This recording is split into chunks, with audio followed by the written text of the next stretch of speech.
what's going on, everybody? How's it hanging? How's it happening? You guys know this is Kevin from the Chord Progression Podcast, and today we're talking Australian metal with the band Weightless. We talk about the importance of Triple J Unearthed. Think of it like Sirius XM Octane over here in the States and how their support really helps bands grow, how the Australian metal community comes together to support each other, and why it is so important to have that community coming over here all across the world. Because let's be honest with you, Australian metal is great, and you're going to get another band with that music right here. Are you guys ready for this one? Yeah, let's go! Yeah.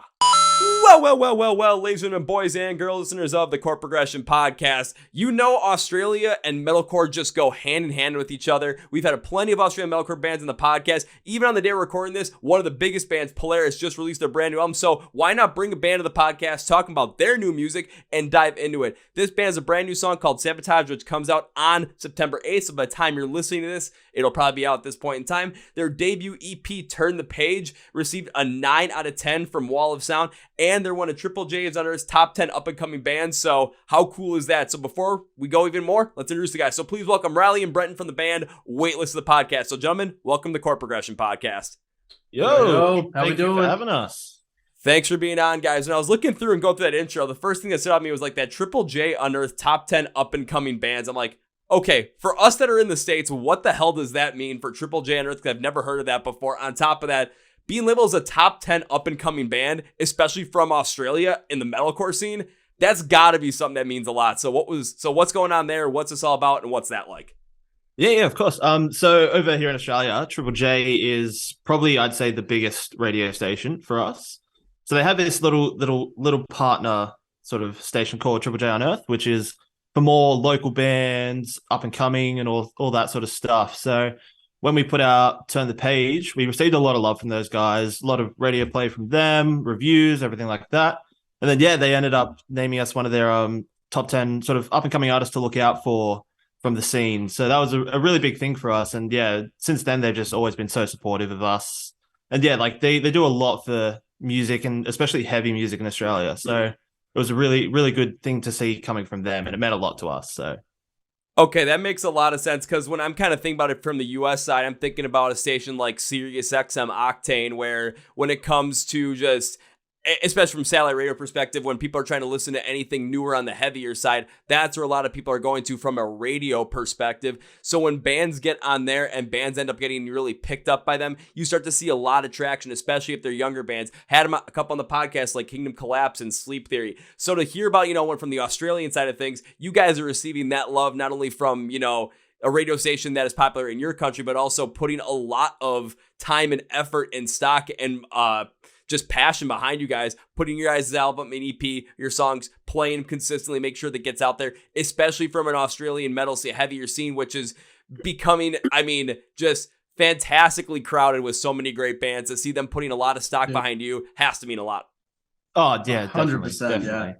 Yeah, Triple J is I'd say it's probably like one of the biggest radio stations in Australia. It's quite funny. They literally have this Triple J Hottest 100 list that they do every year. So they do it once a year, and it's like literally you could walk down the street and every house throws a party on that day, and they're all just listening to this music from like 10 a.m. to like 6 p.m. Everyone's just listening to that one station. It's the funniest thing. It's so good. Like the whole of Australia just stops for like this one day.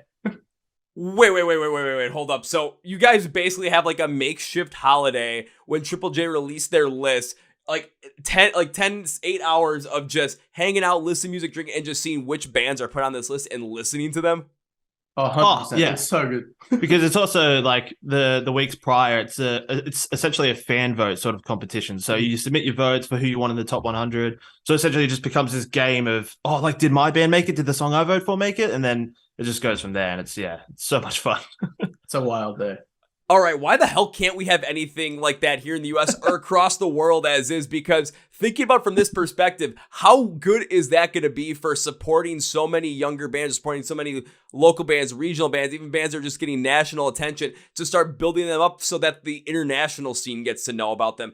Why can't we support bands like that here with something like that? Like, that is so damn cool, and I'm so happy to hear that, as a country, Australia just like gets together, is like, you know what? We're a part of this. We want to listen to how this all went out. So we're taking the whole day off and we're just focusing on this, drinking, cooking, just enjoying heavy music and having a blast. God damn, why can't we get that here? Dude, it's so good. It's just barbecue in the backyard, beers are running, everyone's just going for it. It's hilarious. Okay, so when does this list come out? Because I really want to come over to Australia and find a party where this is happening and just be a part, because this sounds like everything I could possibly want to imagine. Yeah, so it always falls in the summertime for us. So it's always like a nice sunny day, perfect for the pool or barbecue and stuff like that. So you got to get over here for January. That's when it happens. I was say, good, I still got time, because I am geographically inclined to know that when we have summer here, you have winter over there and vice versa. But now as we hit September, things are starting to change a little bit. So I got 4 months to figure out how the hell am I going to get enough money put together to come to Australia, find a party where this is happening, drink beer, cook, barbecue, eat, and just listen to as much great music as possible that the country is putting out. Mate, it sounds like a great time. You got to get here.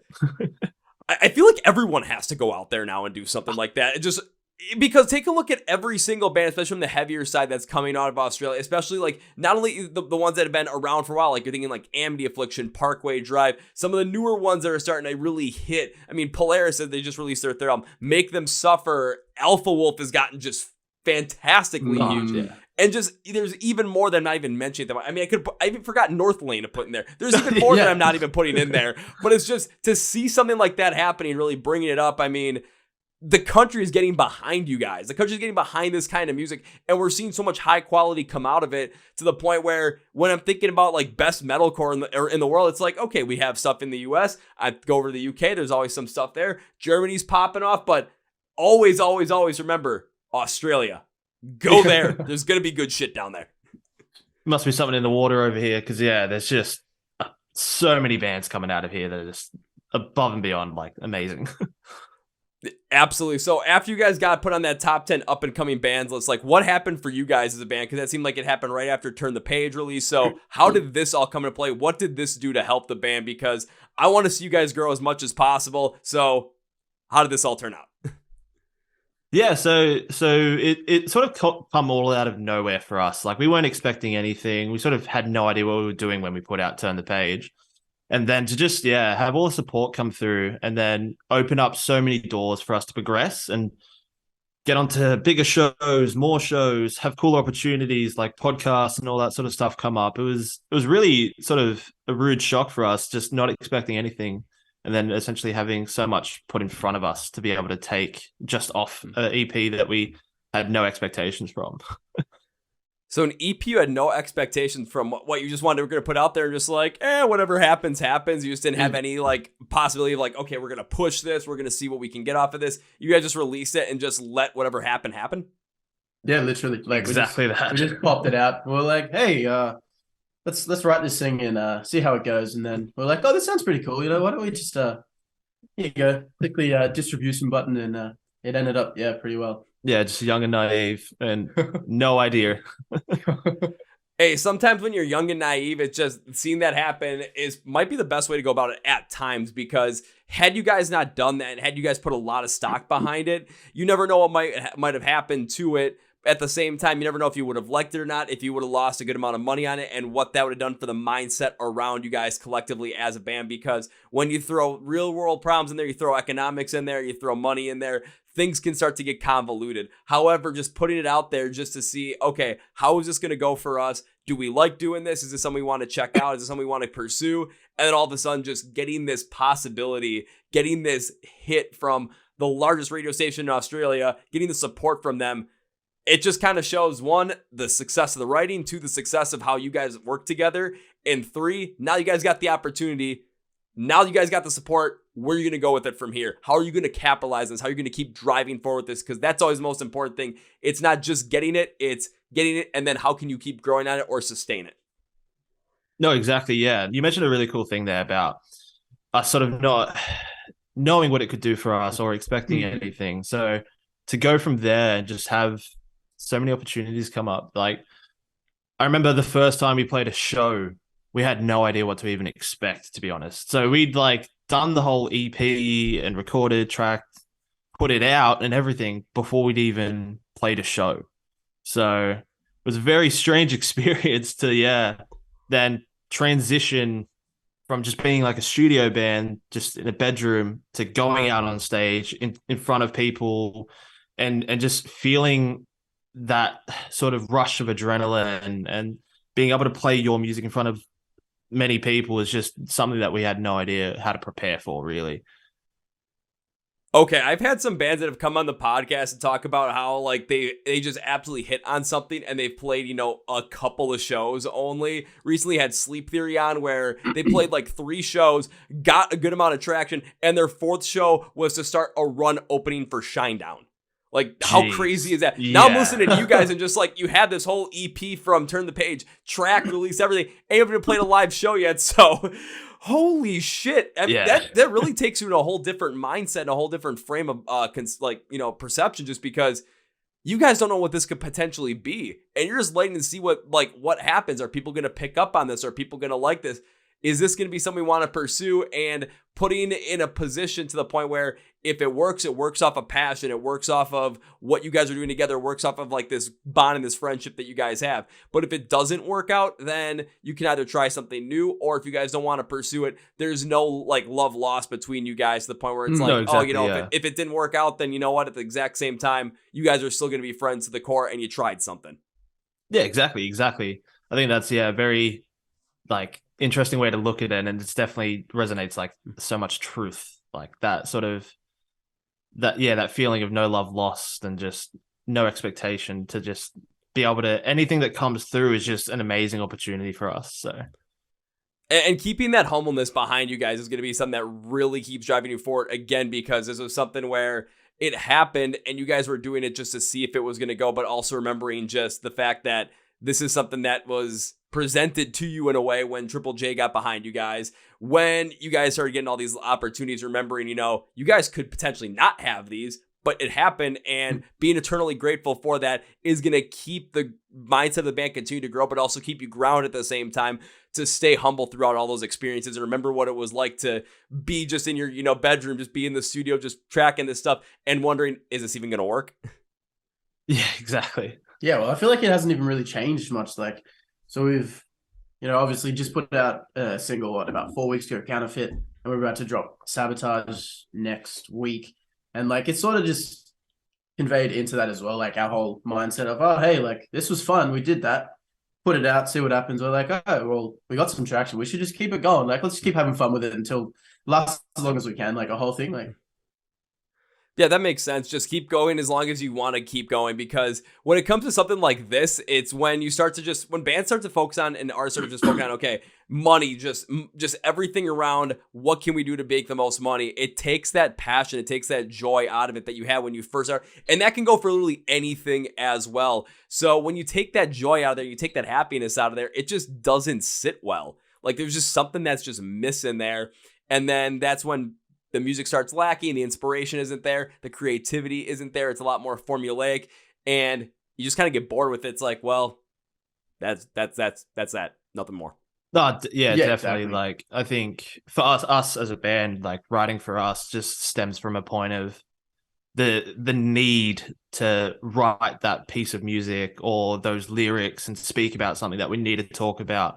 So it's just, everything that we sort of do just comes from a place of essentially like a need to do it and get it into whatever format it is, whatever song it is. So I think that sort of transparency and just drive to be as real as possible sort of translates, I think, very well for us. Because there's always things like there's a want to do it and there's a need to do it. And for you guys, there's a need to do it because you want to do it. And that's the huge key that really comes out here. I do want to jump back to this, though, because you said that after you guys had released the EP, after everything had happened here, then you basically played your first live show. So you had all of this already released, put together, and you hadn't even played a live show yet. So this first live show, what happened? Because I've never heard a band have this great amount of material out there, get a lot of support, and then we haven't even played a live show yet, guys. So how did that all come to play? Yeah, like the first show was, it's not really a show for us. Like it was a sort of a favor done by us. Like, so where we live, there's all these local music stores around, and they always show a lot of support to like the bands in town and stuff like that. So our local guitar shop that we've been going to since we were like kids was they'd heard that we were working on music and everything like that. They offered us a spot on this festival that they were doing at just like this local sort of club in the city we live in. So we were jumped at the opportunity. We're like, yeah, we'll take it. Yeah, 100%. No worries. We'll open. Yeah, no worries. And then, yeah, get there. It's just unlike anything we'd sort of even thought of, like being on a stage in front of people, the lights, the sound, just everything was sort of, yeah, just took us back a step. And we're just like, wow.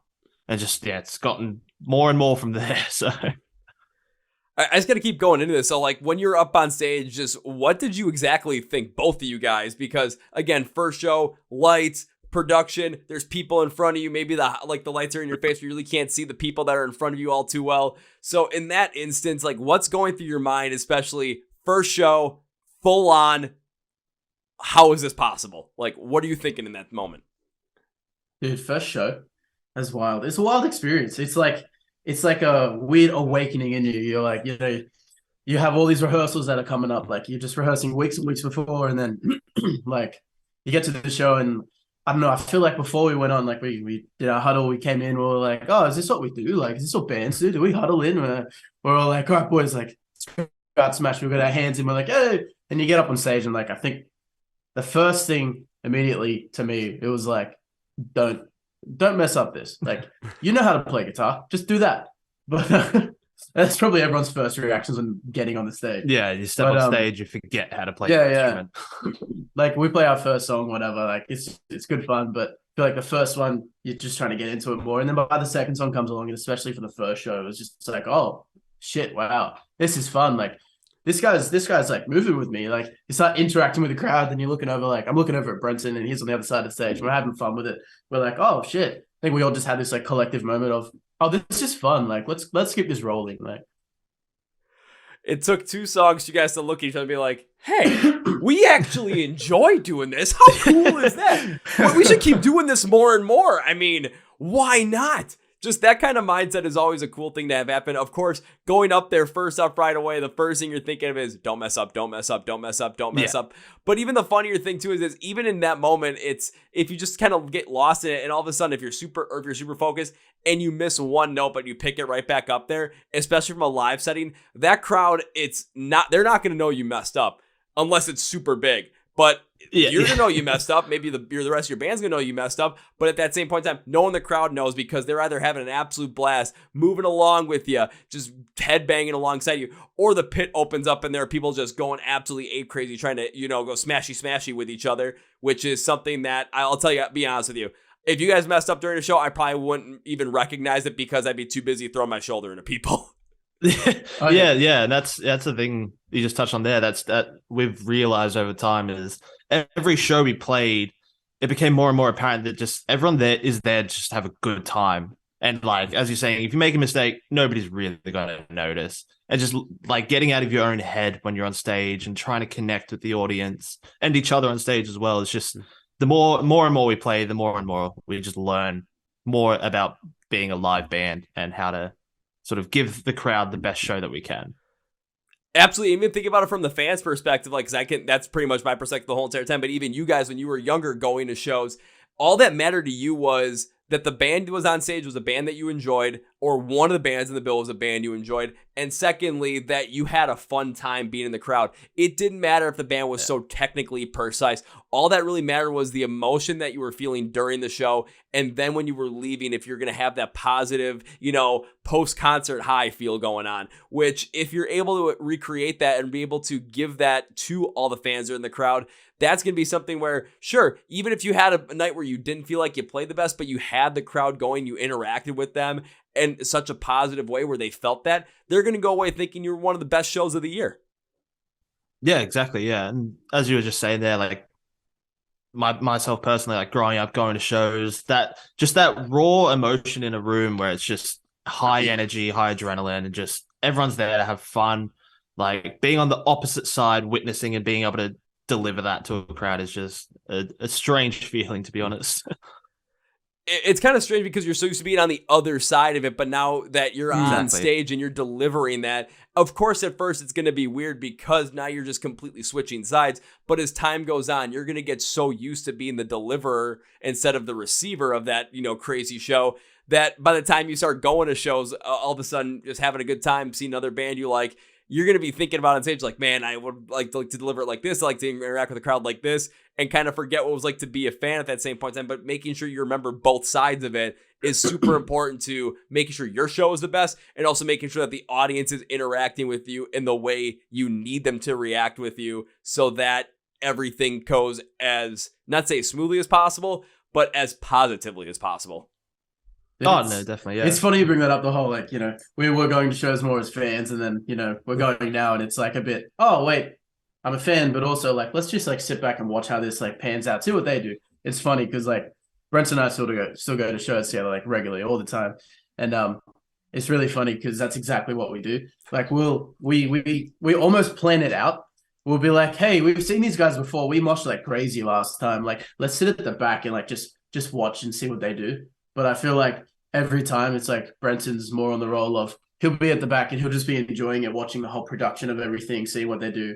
And then it gets to the third last song, and I'm like, no, I got to pit. I just sprint away, I disappear, come back, I'm all sweaty, breathing I've just got smashed in the face, And then Brenton's just like, oh, so that was cool. They did this. I was sick. And I was like, I didn't see that. I was somewhere in there. Stopping an elbow to the face. Had to drop somebody. Someone stole my hat and threw it, so I had to give him a good old WWE-style choke slam to the ground. Just the use. That's why I missed a little bit of production that you saw, Brenton. My bad. Exactly. Every time it's hilarious. I remember the last show we went to. We went and saw Void recently, a few weeks ago, Void Division.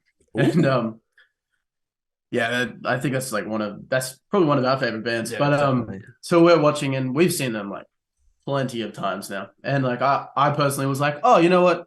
I mosh to them every time. I actually want to sit back and just watch them and just admire them from the back without having, spin around, One set got a spin kick here. That was cool though. But I said, I'm like, we're going in. I'm like, I'm going to sit up the back with you this whole time. And then they hit up their second last song. And I was like, something awakened inside me. I was like, no, wait a minute. I can't leave this show without getting in there. Man, really, you and me are the exact same, except I'm much less of the, I gotta stand in the back, just kind of watch what they do and try and resist going to the pit. I'm always even during the show when it starts, it's, if I'm on the side, it's just I got there late. I'm looking in the middle, I'm like, okay, where's the movement happening? And right when I see it, it's just okay, zero in, I gotta make my way there. Even just if people beeline for it. Oh, make a beeline for it. And I try not to just plow through people. I always say it's excuse me, I'm going to the pit, because they know I'm not gonna be standing in front of them, or I'll say, excuse me, I'm going to the shit show. And everyone's just dude, go, because they don't want to be around exactly me. It. But at the exact same time, it's they know I'm not going to want to be around them. So just let me through, let me do the crazy shit. Let me find all the people that I know their faces, but I don't know their names, and let's mosh and have a blast. And then, I might come out, I might, have blood running down my face, might have taken a spin kick or something. But it's you look rough. And I just say, yeah, you should look at everybody else though. And then everyone else looks like normal. That's the best part. Yeah, try and act when tough, you're walking through, and you're strolling through, and you're like, oh, excuse me, sorry man. Oh yeah, and they're just yeah, go get in there. You're being all nice, they know exactly what you're doing. And then you get in the pit, and it's all right, spin kick. But it's smash this guy, and then you get out, and it's oh yeah, man, that was a good punch to the face you gave me there. Everyone's got good manners till they get in the pit. No, absolutely. It's I kind of pick my moment, figure it out, and all of a sudden I haven't been getting hit in the face as much, but I take some shots here and there. It's always fun, to remember that you're not you're not impervious to damage, but at the exact same time you can take a hit and be yeah, let's go. Feel invincible in the moment. Yeah, but again, it's cool to see just how you guys are able to still take those shows that you're going to see as fans into perspective of, okay, we're seeing this from a band perspective, from being up on that stage, how to deliver these things. We're taking stock in what these other artists are doing, seeing how they're connecting with their audience, seeing what they're doing, potentially seeing how it works, reverse engineer, and see how you can use it together. But then at the same time, going all, Pit Warrior Riley over there and having a blast every step of the way to still remember how much fun it is to be at those shows, to be a fan, and to get those emotional, positivity feelings coming from that show. So you leave, and instead of just being like, well, I noticed they did this on this song in this time frame, and I'm not sure if this worked out for them. Instead of and also going there and thinking, I just smacked someone in the face with a spin kick, and it was fun. And then they said, dude, good kick, and we hugged it out at the end of the song, like normal people. Yeah, that's just so crazy as well. Like the whole heavy music scene, just how it's sort of like the only place where you could just spin kick someone and just hug it out, It's just crazy that heavy music is able to provide that sort of an environment for people, It's just such a cool thing to be a part of. It really is. And I think, they've done studies that have shown that listening to heavy music and heavy metal fans tend to be like some of the happiest people out there. And I've even talked about with a couple of people, and we think one of the main reasons is just because you're letting a lot of that aggression, a lot of that anger. It's just like over the course of the day, you're listening to heavy music, and it's just slowly leaving you because you're hearing it, you're feeling it, and you're letting it go. You're not keeping it bottled in. You're in the gym for say you're in the gym for like 2 hours. You just put something super heavy on, like you're listening to a whole bunch of Slaughter to Prevail. You come out of the gym, yeah, you might be tired, but emotionally you feel relaxed as well because all that energy and all that anger is just gone. In the pit at live shows, we're amped up, we're hitting people, but after those songs, we're still feeling such positivity, and we have respect for one another to the point where, again, the golden rule of the pit, when someone falls down, you pick them back up. Yeah, exactly. And it's so cool to like now be able to be on this side of it where we are also thinking about when we're writing our music, it's like, how would people connect with this? Like, what are we saying in this that other people might be able to hone in their own sort of personal experiences with and be able to provide that sort of avenue for relief or emotional sort of like expression for other people. See, that makes sense, especially from a writing perspective. And it puts you guys not only in the perspective of the songwriter, but the listener at the exact same time, so that when you're creating this music, these points of when you would connect with it and trying to figure out, okay, this is the emotion that we're going for. So this is why I'm trying to write it in this way. This is where the instrumentals are amplifying this emotion so that when the audience hears it, whether it's in a live setting, in their car, in their headphones, or putting their phone speaker up to the ear, like, I got to hear this new stuff. I'm in a crowded room. I just want to make sure I hear it. That they end up picking up on that emotion and feeling it in the way that you intended them to feel it. Whether it's something that's a little bit more melodic, has a little more emotion behind it, tend to bring them into more of a, just deeper, potentially even more sad, just trying to reflect on some darker times feels, or something that they're just going to want to go absolutely ape crazy and go ape shit to, which is why all of a sudden when like Alpha Wolf plays Akudama and everyone's just bodies are just flying everywhere, why that's happening because that song is just blasting forward with that kind of energy. Oh, 100%. Yeah. Alpha Wolf's just a whole nother breed, honestly. Their music is just so aggressive. I know, if I want to get some anger out, it's definitely Alpha Wolf that's going on. It's so aggressive, but it's so much fun to listen to. Oh, good. I want whatever water they're drinking. We don't have it on our side of Australia, clearly. You guys need to go over there and just be like, okay, we're going to take a whole, 1,000-gallon tank of water. We're going to take it over by us. We're going to start rating. That's all we're going to be drinking is going to be that water. I like this theory. Let's do it. Just got to test all the water from around Australia, see what songs we can write after that. Yeah, just stop at all the places where every single great band from Australia is and just like, okay, we're going to write a song here, but we're going to drink whatever water you were drinking. So we're going to drink some here. We're going to go out to Perth and write a song with Tom from Patient 67 and drink some of the water that he's drinking too. And you never know what crazy kind of song you're going to come up with and what crazy kind of title you're going to come up with too, because I still love his title. The jet ski investments may have not been such a good idea. And it's something that's super duper emotional and heartfelt driven. But nope, that's the title. You guys could write something like that with Tom too, and all of a sudden be like, yep, we were drinking the same water he was. That's why. Australia water for the win. Oh man. Yeah, that's the thing is like just seeing like from being in Australia, just seeing like how much the world sort of appreciates Australian heavy music is just ridiculous. Like I see so many TikToks and stuff now of just bands will be like, oh, like, have you heard this new song? The band's from, and then it's just people cutting them off saying, yeah, it's definitely Australia. Australia, of course it's Australia. Like, it's just crazy for us. It really is. So when it comes to you guys being a part of that, how does it feel just to be a part of something like that? Where again, you're seeing the promotion, you're seeing like connection with you guys in Triple J Unearthed. And what happens if all of a sudden you get a song out there and it connects on TikTok and everyone's like, hey, check out this new band they're from. Yep, it's Australia, so we know this is going to be good. What is it like to be a part of that, especially at a time where there are so many bands? There's some bands that have been around for quite a while with heavy music in Australia that a lot of us know, a lot of us love. There are bands that are absolutely taking over right now when it comes to bands like Polaris, Alpha Wolf, throw Void of Vision there as well. And then when it comes to the bands that can even come after them, what does it mean to be a part of that? Dude, like for us, just seeing the sort of endless possibilities that have been opened from bands like before us, like your Parkway Drives and stuff like that, that have just sort of paved the way for all these smaller bands to be able to progress through and have these avenues to exist within. And just, I know from the other side of the world, it's like, oh, there's so many bands from Australia that are so good. But for us, that means that we have so many bands around us to support us. And always, that's the thing, is like with the local scenes in Australia, everyone just wants to help everyone and bring them up to where they are, or just chip in where they can, put them on shows, help them out with music, anything like that. So to be a part of that is just a massive relief, and just, you know, it's just so positive to be a part of. Now, can we take that emotion, take that mindset around the scene, and can we emulate that worldwide? Again, take a look at when we think of Australian music, we think of the heavy side of things. We don't think of like Australian pop music. There's no Australian pop like K-pop. There's nothing like that. Here in America, it's like, you know, of course you got some pop music, you got hip hop, but then you got pop country with everyone in their guitars talking about drinking a beer on the pontoon boat.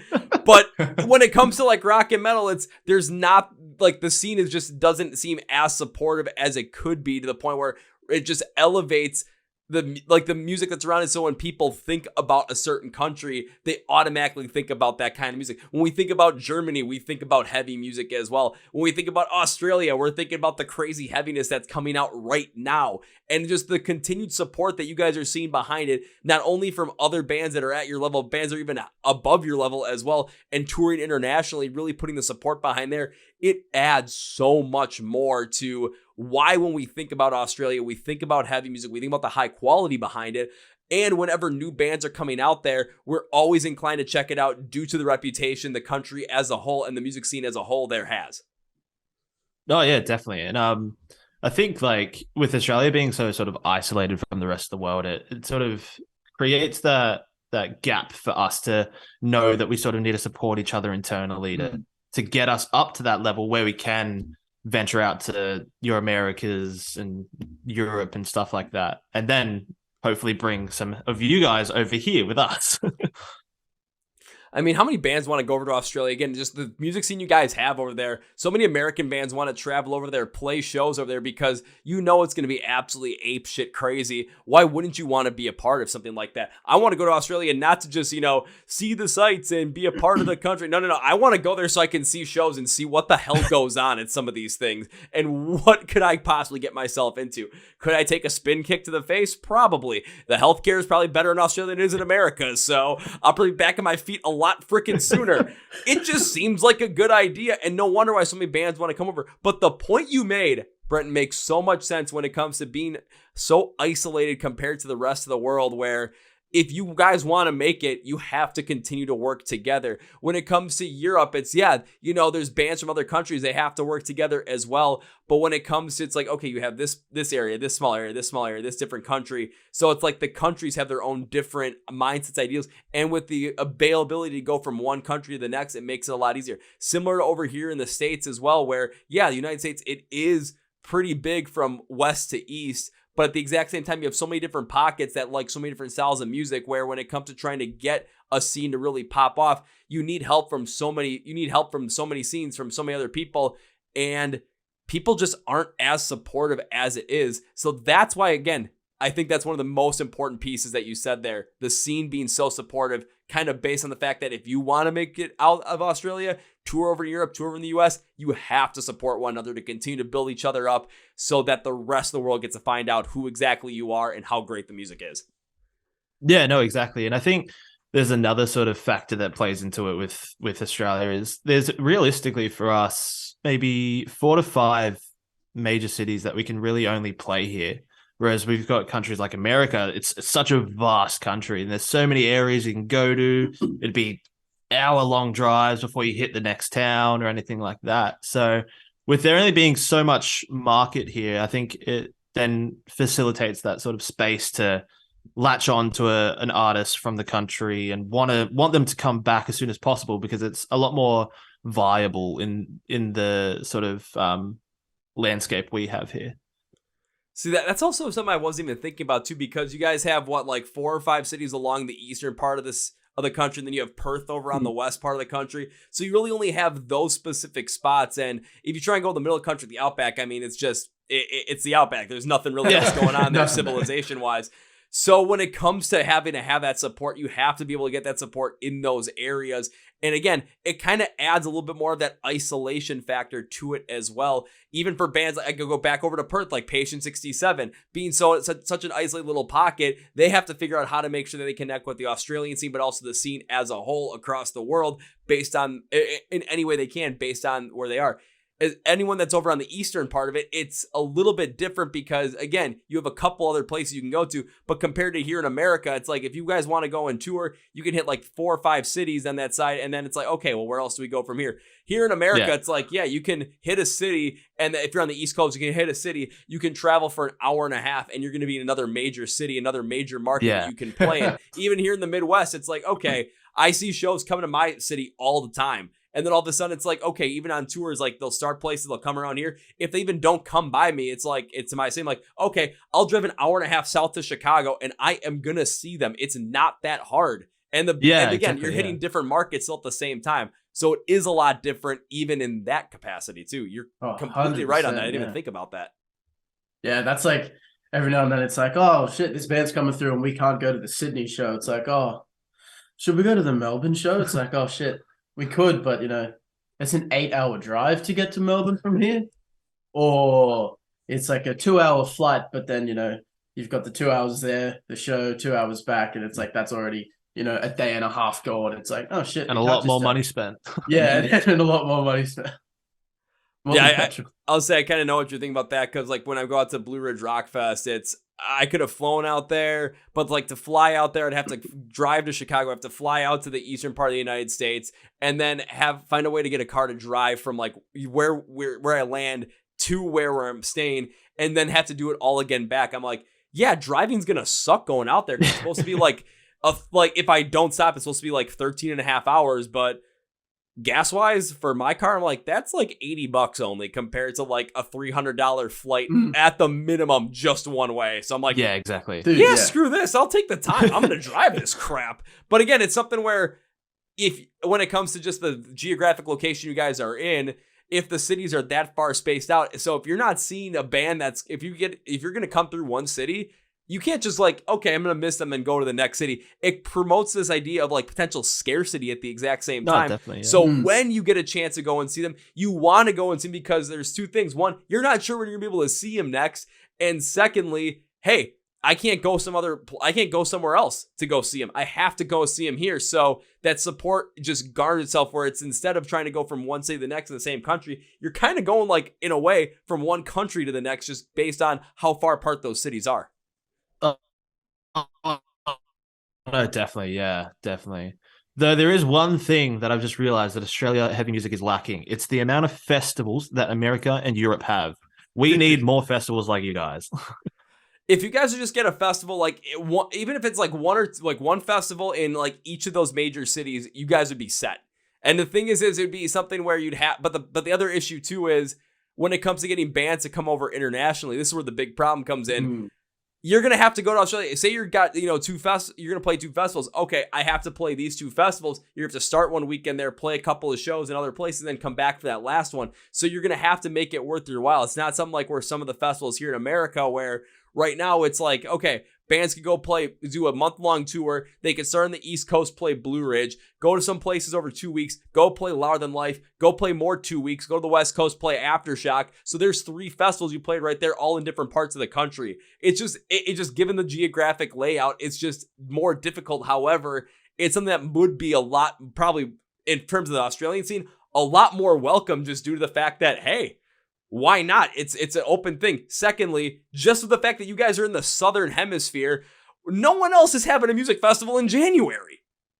Exactly. Why not?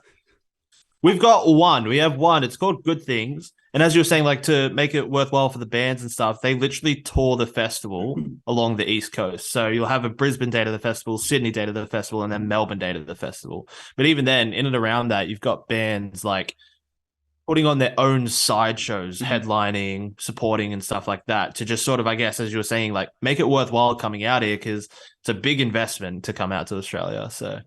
Yeah, so that's kind of the biggest, hurdle that you guys would have to, as a country, come over to get more festivals there would be to find a way to make it worthwhile for bands. I get where Good Things going from, Brisbane to Sydney to Melbourne. It makes a lot of sense, but if it's something where you could have an idea where, okay, it's in Brisbane one weekend, and then it's in Sydney next week, and then Melbourne the next weekend. Now you're consisting of potential 2.5 weeks where bands have to be playing shows, but at the same time, they can hit other places on the coast alongside that during those, the weeks that they have to travel out there, because you're still hitting it. You're still hitting other areas. Plus, for people that are going, this festival, it's only one day, correct? Yes. Yeah. Okay, so I'll use myself from the perspective. Say I can't go to the festival that day, but I still want to say I still want to see Bring Me the Horizon if they're headlining that Good Things. Okay. Yeah. What if I'm in Sydney and I can't go to the festival that day? But what if they're playing a headlining show somewhere else in Sydney the next night and I can go to that? Now again, it's still viable because not everyone's going to be able to go to that festival, but in such large markets in Australia as well, with how much you guys love heavy music, you can play 2 shows in different spots, a festival day and a regular day, and still get away with it and still, make it worth your while. So that could be something that would be a little bit more of a viable thing where you can have do it like a July thing that's why July. I'm thinking summer for over here. Do a January thing for you guys where you hit it all like Good Things. Or then all of a sudden you do another one in like February and just hit the same thing. You're going to have different bands that are coming over because no bands from other countries are going to come do both like runs of festivals. However, you're going to get a different crop to come over. So even as fans yourselves, you're going to be looking forward to 2 different lineups at the same time. Of course, there's going to be a bunch of bands from Australia that are on those lineups as well. Yeah. But with the way you guys put out music, you want to listen to that stuff. Yeah, exactly. But also, like, touching on the sort of sideshow stuff, as you were saying, with being able to see a band like multiple nights, or if they were doing sideshows on a festival. Like, I remember last year for Knotfest, we had Bad Omens come over, and they were pretty early on the bill for Knotfest, and they would have played a shorter set for the festival, but they put on a headliner sideshow, so they were able to play a full headliner set of their discography to an audience that they probably won't get to that often. So they were given the opportunity to be on the festival, play that set, but also showcase more of their music, like, to this country that they probably don't get to very often. So it's very cool to see that. That's another piece that adds on to it too. It gives a band a potential to show more of their music if they're gonna be able to play a much longer set. Even as a sideshow, you're not gonna maybe hit as many people as you would at that festival. Granted, you go to a festival, you're going to, if you're on the main stage, you might be playing in front of like 10,000 people at times. You're not able to get that at a headline show. You might get maybe 1,000, but the exact same point in time, you're able to play longer. These people are coming out there. It's either they want to come and check you out or they know you and they want to come and support you as well. So you're going to have that more intimate set. You're going to have more of this closeness. We're able to show off more of your stuff from a band from the outside. Again, like Bad Omens, perfect example of it. It just makes more sense to have a Good Things / Warped Tour style festival in every like in the summer months, because you can have a different rotating stock of bands coming from internationally for each of those months, and you're pretty much set right there. Yeah, exactly. Yeah. Because if I'm coming over in June or December I keep thinking January. If I'm coming over in December, I'm not going to come over as a band. I'm not going to come over in January or February. But if I don't come over in December, I could easily come over in January or February. Definitely, yeah. And you guys show up to Good Things, so why wouldn't you want to do it again? Why wouldn't you want to run this back? People go to festivals multiple times. I mean, you don't. There's people that go to one, but it's like, hey, if you're a heavy music lover and you see all these different bands that are coming over and you get a chance to go see them all, why wouldn't you take that? 100%. Man, do we have to start like our own, style festival in Australia now just because of this? I don't think I have the money for that yet, but we could try and, get some sponsors. We could try and get some backers, some investors. We could probably make it happen. Warped Tour Australia coming back. Jeez, that would be wild, to be honest. I'm sure there's enough bands out here that'll just jump on it anyway. So I know Kevin Lyman was the one that started all the Warped Tour stuff, but for this one, a different Kevin is taking it over. Me. Dude, you just got to get over here, man. You'll come over for January. You'll experience the hottest 100. You'll put on the festival. Done.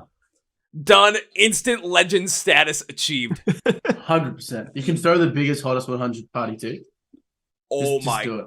Oh my God. Don't even tempt me with that right now, because all I know is for the biggest, hottest 100 party, I don't know how many kegs of beer I would need. All I know is just make sure my budget says a lot for that. All you've got. Everything you've got. I've got it. We get the tour over. You come over just in time for hottest 100. We start the tour. We'll make it the very first show for it. We'll tour it across the coast, whatever. The very first show is a 2-day festival. The first day is the hottest 100, but everyone's just on the stage instead of the bands. Oh my God. They just have the radio station blasting through the big speakers. Have the radio station blasting through the big speakers. There's all the bands are playing there. Just, everyone's hanging out, having a blast. Have on the stage too. All of a sudden, one of the bands gets picked as one of the hottest 100. Okay, bring those guys up there. Bring those ladies up there. Let's all make them play the song. Make them play the song if they want to. If they don't want to, they're gonna play it on the radio. Who cares? At least we can hang out. We can have up front. They can start, taking the kegs of beer. We can start spraying over people. We can get the hoses, just like confetti. Exactly. Throw out pizza. I don't give a shit what we throw out. Just have a blast with it. Create a whole party. Create a whole just insane time. And then the next day, it's like, okay, well, the hottest 100 came out. What happens the next day? Now the actual festival happens. So these bands have to play live. Oh God, dude, that has to happen. We got to make that happen here. I don't know how the hell we're gonna swing that financially, but we gotta figure. I gotta figure a way. You just gotta find some sort of weird, crazy backing that someone's gonna want to say, "Hey, this sounds like a crazy idea. Let's put all their money into Kevin. Let's put all their money into Weightless. Let's put this all together. Let's make this happen." And next thing you know, we overtake Australian music festivals out of nowhere with this crazy ass idea. Oh, dude, it'd be a fun time. I honestly, if we did something like that, I'm pretty sure Triple J would sponsor it immediately. It's like, well, what's day one of the festival? We literally just blast the top 100. We just create a whole party around that. Exactly. It's promotion for them. 100% promotion for them. This could work. This could really work. When it comes to, again, financial side of things, maybe... Don't worry about that. I don't know, maybe we'll go back in time and put money into like a super high interest rate account back in like 1870 so it can come back, it's worth billions of dollars, and I can just say, all right, we're funding this now. What did you do? We went back in time and we saved $500 and that was it. How many years of interest did it accumulate? 150. Jeez. Billionaires by this point. Jeez. That's how we do it. All right, someone's got to invent time travel, and we got to make this happen.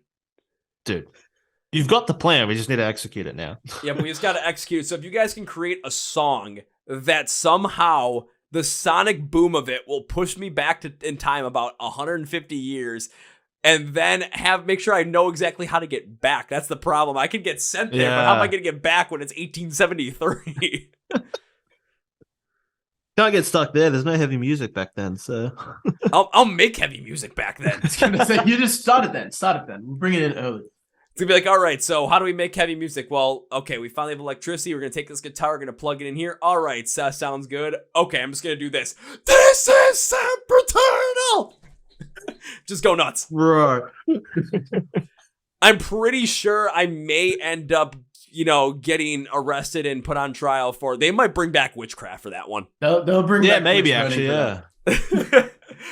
They very well might, and I would end up being just probably get rocked on that one. Just like, okay, yeah, he might be a reincarnation of the devil. It's not the devil's music. It's just the music of Bring Me the Horizon. What's that? God damn it! Now I got to explain heavy music over the next 150 years to these people. Well, that's the thing. If you do that and you get stuck there, it's all good. Just make sure you put the money in the stocks. So then we can start the festival in your name still. And it's just, then you become a legacy. It's all good. But then when it comes to putting the name down, I have to like fake my identity, which shouldn't be that hard in 1873, and put it in your guy's name so that you could withdraw and be like, oh yeah, this is your account. Wait, this account was opened in 1873. Yeah, but it's supposed to go to a guy named Riley. It's like, well, shit, when you're right, you're right. Here's your $1 billion. Well, it's written sir. on this piece of paper, so... It's like, here's your $1 billion, sir. All right, 100 million for the festival, 900 million for me. Wah. Just at least find my old-timey grave somewhere, and then every year on the anniversary of when the headstone says I have passed away, come there, sit down next to the headstone, and chug a beer. That's all I ask. All right, done. Easy. Anytime. I'll Perfect. Make it Well, as I start to work on this and try and figure out how the heck to make this happen either now or how to time travel back to 1873 to put the money in that account, for the rest of the year, for the rest of 2023, what is on the agenda for Weightless?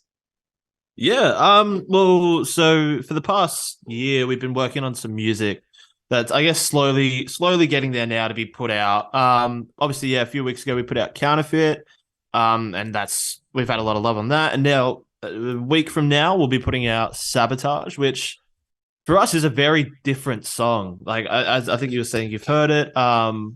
It's a very pop-oriented song for us, and that was something we've always wanted to do, but just never knew how, and with this song we were able to achieve it. So I guess for us from here on, it's sort of just seeing where that takes us, and where in the scene that can dive into and land us for more opportunity to see how that expands.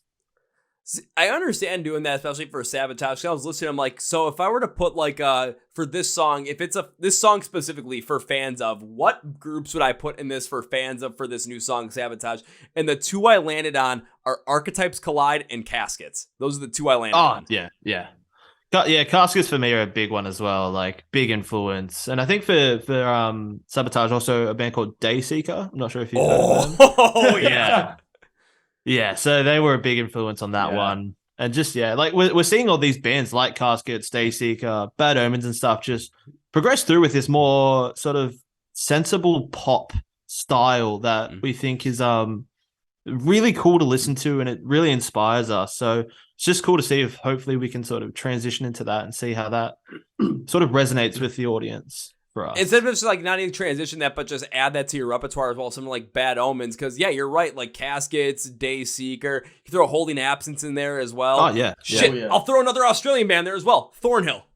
Oh, dude, same kind of like not sound, but same kind of idea behind it to see where this could go. So again, I'll still throw Archetypes Collide and Caskets in there. You could throw Thornhill in there. I'll even say if you've listened to the song Ghost by Woe Is Me, that's another one that you could really kind of connect on with Sabotage. So yeah, I'm curious to see how this is going to turn out for you guys in terms of what this is going to mean for the band going forward. And on top of that, just how it's all going to, work out in the end.